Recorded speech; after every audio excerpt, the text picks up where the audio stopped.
en este mismo tema, tras la aprobación de las enmiendas constitucionales en diciembre de 2015, la normativa que rige al sector público sufrió varias modificaciones relacionadas con la contratación colectiva, el derecho a la huelga y la sindicalización.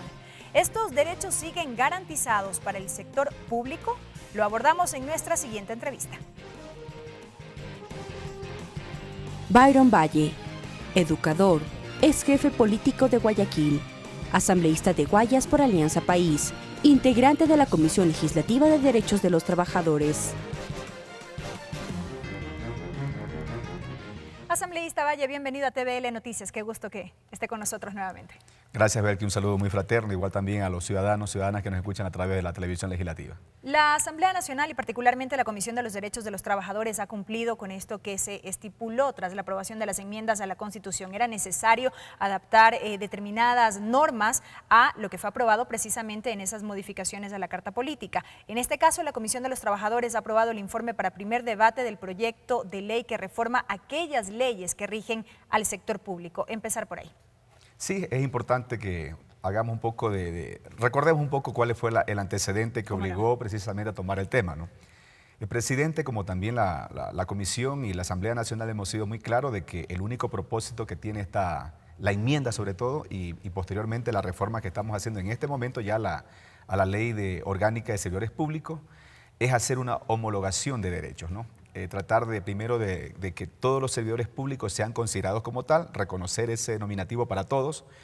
Antes de la enmienda teníamos dos denominaciones, uno eran servidores públicos, otro eran obreros, de manera que no tenían las mismas condiciones, unos tenían ciertos derechos, otros tenían otros, de manera que había una desigualdad. Por lo tanto, la enmienda lo que promueve es precisamente hacer una homologación de derechos, una igualdad. No podemos permitir que un Estado pueda tener dos denominativos de servidores. O sea, unos considerados servidores porque trabajan en oficinas y otros porque trabajan porque hacen fuera, trabajo manual. Trabajo manual sobre todo y que sean considerados como obreros. Entonces, creo que ese es el primer antecedente, ¿no? Creo que una de las cosas importantísimas que hemos logrado, pues ahora sí, con esta reforma, vamos a tener de que en el sector público ya no podemos hablar de eso, sino que simplemente de servidores públicos. Todos son servidores públicos y es un avance precisamente en materia laboral, ¿no? Esto implica entonces que estos dos grupos que existían pasen ahora a estar amparados bajo el paraguas de la Ley Orgánica de Servicio Público. Esta ley rige para todos los funcionarios, o sea, todos los que estuvieron regulados en la LOCEP por siempre, desde sus inicios, y también a todos los trabajadores o todos los ciudadanos que ingresaron al sector público a partir de enero de este año. ¿Cómo no? Tener también en cuenta que todos aquellos trabajadores que fueron contratados por el Código de Trabajo en calidad de obreros, etcétera, esos van a seguir normados por el Código de Trabajo, porque recuerden, la ley no es retroactiva, viene de las enmiendas, a partir de las enmiendas que entran en vigencia a partir de enero. Por lo tanto, hay que tener en cuenta que esa cantidad de trabajadores que fueron contratados con el Código de Trabajo siguen todavía bajo la denominación de obreros y que si les toca jubilarse, se tendrán que jubilar, ¿no? Por lo tanto, la ley rige a partir de enero. Lo importante es que a partir de enero todas las contrataciones en el sector público se han hecho ya con esta caracterización que los han contratado como servidores públicos y ya no como obreros. Tomando en cuenta estas precisiones, asambleísta Valle, y los antecedentes citados, ¿con qué nos encontramos en este informe para primer debate? Bueno, con algunos temas, ¿no? Eso lo vamos a debatir, bueno, vamos a entrar al primer debate y es importante que se pueda promover digamos, sobre todo expresarnos porque vamos a homologar, vamos a otorgar derechos que nunca los funcionarios o los servidores públicos tuvieron. Los servidores públicos estuvieron siempre privados de la huelga, estuvieron privados de la organización sindical, y esos son uno de los temas que tienen mayor trascendencia, que estamos trasladando desde el Código de Trabajo hacia la Ley Orgánica de Servidores Públicos, de modo que a partir de esta reforma, los servidores públicos tienen derecho y tienen garantizado la libre organización, tienen derecho también, siempre cumpliendo con todos los protocolos, el derecho también a la huelga, tomando algunas consideraciones, porque un derecho no puede tampoco transgredir otros derechos, ¿no? Entonces, en ese sentido, estamos revisando bien la propuesta para que sobre todo el tema de la huelga, ¿no?, quede bien definida y sobre todo las causales que puedan determinarla, ¿no? Pero aparte de eso también es importante mencionar de que estamos también trabajando para que todos esos valores, por ejemplo, de que hoy se cobran por multa, ¿no? Por atraso, porque faltaron los servidores públicos, vayan a un fondo común y que solo se los utilice para la formación permanente del servidor público en aras de ir construyendo lo que pide la Constitución de la República, ¿no? y las leyes que se derivan de ella, que es garantizar, darle la posibilidad de que todos los servidores públicos puedan ejercer mejor su profesión, puedan crecer al interior de las instituciones, ¿no? Y cómo pueden crecer teniendo paralelamente una propuesta de formación política permanente, ¿no? Garantizar también, por ejemplo, el tema de la forma como se juzga en este rato las sanciones graves, ¿no? O las faltas graves al interior.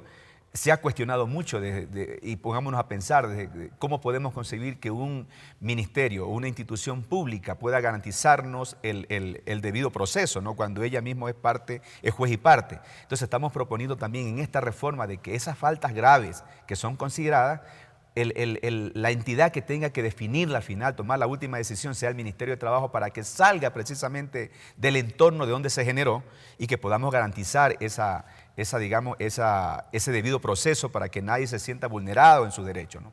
Y en ese sentido, pues bueno, estamos discutiendo todo lo que sea necesario de manera que los que como comisión, que somos los autores de esta propuesta, dejar una propuesta clara, ¿no? De garantizar sobre todo los derechos a los servidores públicos, crearle un ambiente apropiado, ¿no? de crecimiento también, ¿por qué no? O sea, que no solamente veamos de que lo que yo pueda hacer por mi propia cuenta estudiando en la universidad, sino también dentro de la misma institución, creando condiciones apropiadas que podamos garantizarles los derechos por cualquier vía, ¿no? Asambleísta Valle, sobre estos derechos que usted ha referido, la huelga, la sindicalización, precisamente en su momento, cuando se debatían las enmiendas a la Constitución, organizaciones sindicales como el Frente Unitario de Trabajadores, el mismo Parlamento Laboral Ecuatoriano, habían manifestado su preocupación por el futuro, en este caso, de los trabajadores que antes eran regidos por el Código de Trabajo y que con las enmiendas y las reformas a la normativa correspondiente pasan a ampararse, en este caso bajo la Ley Orgánica de Servicio Público. La preocupación derivaba en el sentido que estos trabajadores iban supuestamente a perder estos derechos que se habían alcanzado. Bueno, la realidad es otra, ¿no? Hoy Ajá. estamos discutiendo ya un proyecto de ley que se va a ser debatido, va al primer debate, y usted se da cuenta plenamente de que todos estos derechos están garantizados. Ajá. Hemos hecho una aclaración y compartimos también el criterio del compañero presidente de que, bueno, un tema que no hay discusión, o sea, que también estamos de acuerdo, es el tema de la contratación colectiva, ¿no? Una cosa es mirarla desde el sector privado, donde los beneficios, ¿no?, que generan los trabajadores, ellos llevan una parte de la utilidad, pero sabemos también que la gran parte de esas utilidades se las lleva generalmente es el dueño de la empresa, ¿no? Y el dueño de la empresa no tiene que responder ante el Estado, es su recompensa por el trabajo que ha hecho. Entonces, de manera que hay esa figura para que los trabajadores puedan negociar algunas cosas, pero en el caso de la empresa pública, en caso de las instituciones públicas, es otro escenario completamente diferente. O sea, no podemos feriar los recursos que no le pertenecen ni siquiera al gerente de esa empresa, ¿no? O al ministro o a cualquier autoridad. Esos recursos que se generan precisamente pertenecen a todos los ecuatorianos. Entonces, por lo tanto, tenemos que precautelar porque son esos recursos los que nos permiten cubrir las necesidades que tenemos en educación, crear una política de salud, generar una política de seguridad. Por lo tanto, en ese sentido hemos sido muy claros, ¿no? Se está promoviendo el derecho a la huelga y la huelga mismo como tal o la organización sindical garantiza precisamente. ¿Para qué garantizamos la organización sindical? Para que los trabajadores, los servidores públicos en este caso, tengan acceso, ¿no?, a seguir peleando por sus reivindicaciones, ¿no? Nosotros, ¿cómo vamos a permitir que venga otro gobierno y que quiera volver otra vez a la tercerización? Acabar con todo lo que hemos terminado con la tercerización, es decir, con temas que nosotros mismos lo hemos combatido. Por lo tanto, consideramos que si estas conquistas laborales que en este gobierno se han hecho realidad y que este ha sido el gobierno de los derechos de los trabajadores, tenemos también que generar condiciones para que se mantenga en el futuro. Por lo tanto, la organización sindical es clave para esto, ¿no? Ajá. Mantener la figura de la huelga también, pero eso sí, tomando en consideraciones, como lo dije hace un momento, de que un derecho no puede tampoco, sostenerse sobre los derechos de los demás. Ajá. Es decir, tenemos que respetar, por ejemplo, les pongo un ejemplo muy claro. ¿Cómo podemos permitir, por ejemplo, una huelga así sin un análisis, sin unas restricciones en el sector de salud y que dejen paralizado todo el sistema cuando estamos atentando con los demás derechos? En ese sentido, entonces, profundizar, asambleísta, ¿qué elementos se consideran para que, en efecto, se justifique la aplicación de este derecho? Por supuesto, sí, el proyecto de ley contempla algunas consideraciones, algunos protocolos también, y sobre todo haber agotado todas las instancias que se van generando, ¿no? Inclusive hasta el diálogo, porque se propone ahí como una instancia muy importante, que es a través del diálogo también los espacios de mediación para que se vayan concertando algunas cosas y que la huelga sea el último recurso, ¿no? ¿Cuáles serían los protocolos para poder llegar a la huelga? O sea, primero es digamos, el diálogo que tiene que haber, ¿no? ¿Cómo no? En la medida que los servidores públicos no se han escuchado, ellos tienen que presentar una demanda de huelga, ¿no? La van a presentar. El ministerio, en este caso rector de la política del trabajo, que es el Ministerio de Trabajo, tiene que primero hacer el análisis y otorgar el permiso correspondiente, ¿no? Bajo las consideraciones. No todas las instituciones públicas se manejan con las mismas o tienen la misma, en este caso, responsabilidades. Cuando hablamos, por ejemplo, de derechos fundamentales como la educación, la salud, la seguridad, en esos casos tienen ciertas restricciones. No se puede, digamos, aceptar una huelga donde se pueda paralizar todo, sino que es ciertos sectores y en ciertas áreas, de manera que no se le pueda restringir el derecho a los ciudadanos. En otras instituciones, en cambio, es posible que sea un poco más amplia. Pero eso no podría de verse como discrecional hasta cierto punto, asambleísta. No, o sea, porque por eso, bueno, el primer debate, tanto el primero como el segundo debate son claves porque ahí es que tenemos que afinar. Nosotros hemos trabajado fuerte para que las cosas queden muy claras, queden muy determinadas, de acuerdo al ejercicio, de acuerdo al derecho, ¿no? que cada institución le corresponde garantizarlo. Por ejemplo, la salud, repito, insisto en esto, la educación. Son derechos que no podemos dejar eso a libre discreción. O sea, tenemos que normar, tenemos que tomar todos los correctivos porque en caso de huelga los ciudadanos no se vean afectados y que el servicio se lo podamos garantizar. En el caso, por ejemplo, del servicio de telefonía, agua potable, energía eléctrica, es decir, son servicios básicos, por lo tanto tenemos que garantizarlo como lo dice la Constitución. Por eso yo le decía hace un rato, ¿no? Un derecho no puede medrar el otro. Entonces, en ese sentido, estamos trabajando y vamos a recoger todas las inquietudes que sean necesarias. Vamos al primer debate.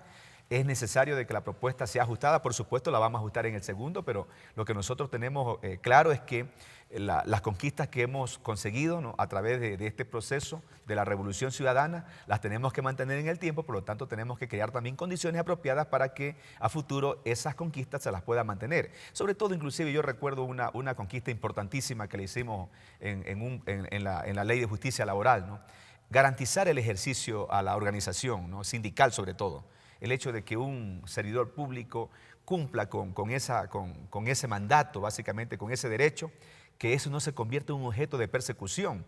O una funcionaria, una servidora pública que por su estado de embarazo se vea vulnerada también. Entonces, de manera que esos derechos que están en el Código de Trabajo lo hemos migrado también acá a la reforma que vamos a hacer para que todos puedan contar con esos derechos y podamos tener realmente las mejores condiciones para los servidores públicos. Correcto, asambleísta, y estaremos atentos al desarrollo del primer debate convocado ya para este jueves.